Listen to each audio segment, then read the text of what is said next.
আমার এক বন্ধু অনেকদিন ধরে আমাকে আহমদিয়া মুসলিম সম্প্রদায়ে যোগ দিতে উৎসাহিত করছে, কিন্তু আহমদিয়া মুসলিম কি বা কারা বিষয়টি আমি পুরোপুরি বুঝি না। আপনার কাছ থেকে এই সম্প্রদায় সম্পর্কে জানতে চাই। প্রিয় দর্শক, খুবই দরকারি একটি প্রশ্ন আপনি করেছেন। আহমদিয়া মুসলিম বলতে আমাদের সমাজ যাদেরকে বোঝানো হয় তারা মূলত কাদিয়ানি। ভারতের গুরুদাসপুর জেলার কাদিয়ান নামক গ্রামে এক লোক জন্মগ্রহণ করেছেন যার নাম ছিল গোলাম আহমদ। ইংরেজদের খুব অনুগত ছিলেন এবং ইংরেজ শাসন আমলে তিনি এবং তার পরিবারের লোকজন, তার বংশের লোকজন ইংরেজদের খুবই অনুগত এবং সেবাদার ছিলেন। এটি তার বক্তব্যে, তার বিভিন্ন বই পুস্তকে কিন্তু লেখা আছে। তার রুহানি খাজাইন এবং আরো বিভিন্ন বইয়ে তিনি স্পষ্ট করে লিখেছেন এবং দাবি করেছেন যে নাউজুবিল্লাহ, তিনি বলেছেন যে খোদা তাআলা কাদিয়ান নামক জায়গায় তার রাসূল প্রেরণ করেছেন, অর্থাৎ তিনি নিজেকে ইঙ্গিত করছেন যে তিনি আল্লাহ রাসূল, নাউজুবিল্লাহ, এবং কাদিয়ান নামক জায়গা নাকি ভারতের গুরুদাসপুর জেলাতে নাকি নবী হিসাবে তিনি এসেছেন। এছাড়াও স্পষ্ট করে তার বিভিন্ন বই পুস্তকে তিনি কখনো নিজেকে নবী, কখনো রাসূল, কখনো মাসিহ মাউদ বা প্রতিষ্ঠিত মাসিহ হিসাবে উল্লেখ করেছেন। ইসলামের আকীদা এবং বিশ্বাসের একটা মৌলিক জায়গা হলো যে আপনাকে নবী করিম সাল্লাল্লাহু আলাইহি সাল্লাম আল্লাহর রাসূল সেটি বিশ্বাস যেমন করতে হবে। আশহাদু আল্লা ইলাহা ইল্লাল্লাহ ওয়া আশহাদু আন্না মুহাম্মাদুর রাসূলুল্লাহ, আল্লাহর একত্ববাদের সাক্ষ্য দেওয়া এবং মুহাম্মদ সাল্লাল্লাহু আলাইহি সাল্লাম আল্লাহর রাসূল হওয়ার সাক্ষ্য দেওয়া, এটা যেমন আমাদের ঈমানদার হওয়ার জন্য জরুরি, ঠিক একইভাবে রাসূল করিম সাল্লাল্লাহু আলাইহি সাল্লাম যে আল্লাহর শেষ নবী, শেষ রাসূল, তারপরে আর কোন নবী বা রাসূল আসবেন না, এই কথার সাক্ষ্য দেওয়াটাও কিন্তু আমাদের ঈমানের গুরুত্বপূর্ণ একটি পার্ট বা অংশ। ফলে আপনি যদি নবী সাল্লাল্লাহু আলাইহি সাল্লামকে আল্লাহর রাসূল হিসেবে স্বীকার করেন, কিন্তু তাকে শেষ নবী বা রাসূল হিসেবে স্বীকার না করেন, তারপরে অন্য কোনো ব্যক্তিকে রাসূল বা নবী হিসেবে মনে করেন, তাহলে সারা বিশ্বের সমস্ত উলামায়ে কেরামের ঐক্যমতে আপনি অমুসলিম হবেন। এই তথাকথিত আহমদিয়া মুসলিম সম্প্রদায় বা মুসলিম জামাতের যে লোকজন আছেন তারা মূলত কাদিয়ানী ধর্মের অনুসারী এবং তারা প্রত্যেকেই কাফের এবং ইসলামের গণ্ডি থেকে খারিজ হয়েছেন। তারা সাধারণ কাফের নন, বরং তারা জিন্দিক টাইপের কাফের। জিন্দিক বলা হয় সেই কাফেরকে যে কাফের নিজে মুসলিম হিসাবে মানুষের কাছে জাহির করেন, অথচ তিনি বিভিন্ন রকমের কুফরি বিশ্বাস ধারণ করেন, লালন করেন, মানুষকে প্রতারণা করেন।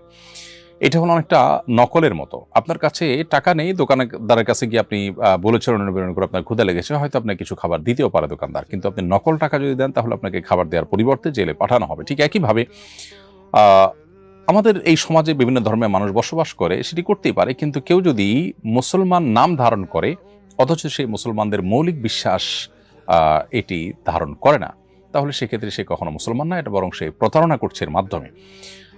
অতএব কোনো একটা জুতা কোম্পানির মতো, অন্য 10টা জুতা কোম্পানির মতো আপনি জুতার একটা কোম্পানি খুললেন, আপনি একটা প্রোডাক্ট বের করলেন, একটা ব্র্যান্ড বের করলেন, আপনি কেনাবেচা করলেন যথাযথ নিয়ম অনুযায়ী, আইন শৃঙ্খলা সব কিছু মেনটেন করে, এটাকে আপনার কেউ ইলিগাল বলবে না। কিন্তু আপনি যদি কোনো প্রতিষ্ঠিত কোম্পানির ব্র্যান্ডের নকল বের করেন, তাহলে সেক্ষেত্রে আপনাকে অপরাধী হিসেবে ধরা হবে।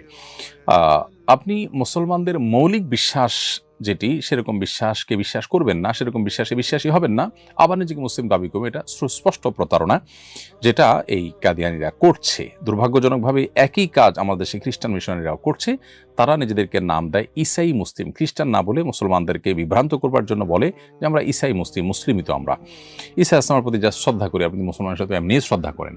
তো এই কথা বলে তারা মানুষকে খ্রিস্টান বানায়, আর এরা মানুষকে কাদিয়ানি বানাচ্ছে, এবং গোটা বিশ্বের অনেক মুসলিম দেশেই তাদেরকে কাফির হিসেবে সরকারিভাবে ঘোষণা করা হয়েছে। আমাদের দেশে তাদেরকে সরকারিভাবে কাফের ঘোষণা করার দাবি দীর্ঘদিন থেকে উলামায়ে কেরাম করে আসছেন। দুর্ভাগ্যজনকভাবে তাদের সে দাবিকে এখনো পর্যন্ত পূরণ করা হয়নি। আমরা আশা করব সেই দাবি পূরণ করা হবে, এবং আপনাকে আল্লাহ তাআলা হেফাজত করুন এদের এই কবল থেকে। মুহাম্মদ সাল্লাল্লাহু আলাইহি সাল্লামের পরে আর কোন নবী রাসূল আসবেন। আল্লাহ তাআলা বলেছেন, মা কানা মুহাম্মাদুন আবা আহাদিম মির রিজালিকুম ওয়ালাকিন রাসূলুল্লাহি ওয়া খাতামান নাবিয়্যিন। আল্লাহ তাআলা এখানে নবী সাল্লাল্লাহু আলাইহি সাল্লামকে সব নবীদের শেষ নবী হিসাবে সুস্পষ্টভাবে উল্লেখ করেছেন। খাতাম বা খাতিম দুইভাবে পড়া যায়, দুইটার অর্থই খোলাসা দাঁড়ায় হলো নবী সাল্লাল্লাহু আলাইহি সাল্লাম শেষ নবী এবং শেষ রাসূল। নবী সাল্লাল্লাহু আলাইহি সাল্লাম এটার আরো স্পষ্ট ব্যাখ্যা করেছেন যে লা নাবিয়্যা বাদি, আমার পরে আর কোন নবী আসবে না, স্পষ্ট বলেছেন। নবী সাল্লাল্লাহু আলাইহি সাল্লামের সময় ইয়ামানি এক ব্যক্তি আসওয়াদ আনাসি, যে নিজেকে নবী দাবি করেছিল, নবী সাল্লাল্লাহু আলাইহি সাল্লাম তার বিরুদ্ধে যুদ্ধের ঘোষণা দিয়েছেন, মুসলমানদেরকে নির্দেশ দিয়েছেন, পরবর্তীতে তাকে তার স্ত্রী হত্যা করে। এবং একইভাবে নবী সাল্লাল্লাহু আলাইহি সাল্লামের বিদায়ের পর মুসাইলামা আল কাজ্জাব নামে এক ব্যক্তি নিজেকে নবী দাবি করে, এবং ভয়ঙ্কর ফিতনা যখন সমাজের মধ্যে ছড়ায়, তখন খলিফা আবু বকর সিদ্দিক রাদিয়াল্লাহু তাআলার শাসন আমলে সিনিয়র অনেক সাহাবায়ে কেরামের মাধ্যমে তাদের সাথে পরামর্শ করে তার বিরুদ্ধে যুদ্ধের ঘোষণা দেওয়া, এবং সে 40,000 মানুষই মুসলমানদের বিরুদ্ধে যুদ্ধ করতে উদ্যত, এবং পরবর্তীতে তাকেও কিন্তু বধ করা হয়।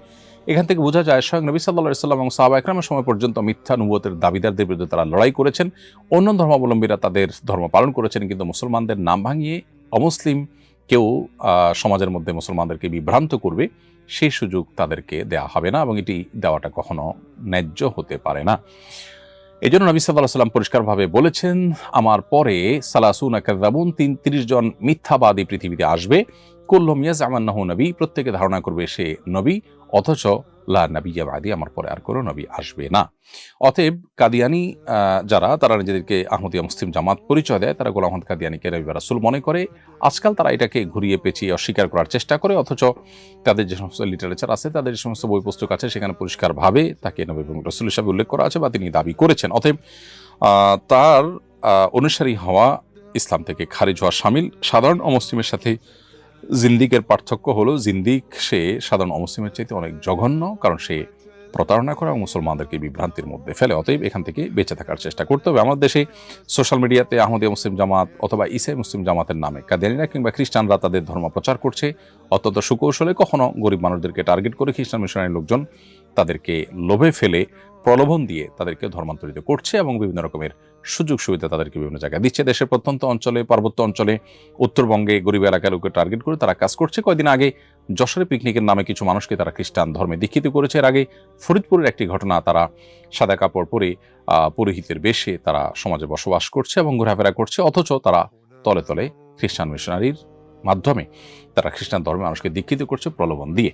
পূর্ব তিমুর সহ সুদানের কিছু কিছু এলাকা, যেগুলোতে একসময় মুসলমানদের বসবাস ছিল, কিন্তু পরবর্তীতে খ্রিস্টানদের আধিপত্যের কারণে, উপনিবেশিক শাসনামলে এবং তার পরবর্তী সময়ে খ্রিস্টান মিশনগুলোর কারণে সেখানে কিন্তু খ্রিস্টানদের আধিপত্য হতে হতে শেষ পর্যন্ত মুসলমান দেশ থেকে বিচ্ছিন্ন হয়েছে। আমাদের পার্বত্য অঞ্চলকে আমাদের দেশ থেকে বিচ্ছিন্ন করবার জন্য, উত্তর অঞ্চলের কিছু অংশকে বিচ্ছিন্ন করবার জন্য নানা ষড়যন্ত্র চলছে। আমাদের দেশে কিছু অসাধু প্রশাসনিক কর্মকর্তা আছেন যারা সামান্য কিছু সুযোগ সুবিধা গ্রহণ করে হয়তো তারা এই সমস্ত কাজ দেখেও না দেখার ভান করেন। বিভিন্ন ওলামা ইকরাম তাদের কাছে নালিশ করতে গেলে উল্টা তারা হ্যারাসমেন্টের শিকার হন। অতএব কাদিয়ানীদের অমুসলিম ঘোষণা করা এবং খ্রিস্টান মিশনারিগুলোর এই সমস্ত অপতৎপরতা বন্ধ করা, এটি আমাদের ধর্মীয় কারণে যেমন খুবই জরুরি, ঠিক তেমনিভাবে আমাদের রাষ্ট্রের নিরাপত্তার জন্য খুবই আবশ্যক একটি বিষয়। আমাদের প্রত্যেককে যার যার জায়গা থেকে এখানে সোচ্চার হতে হবে।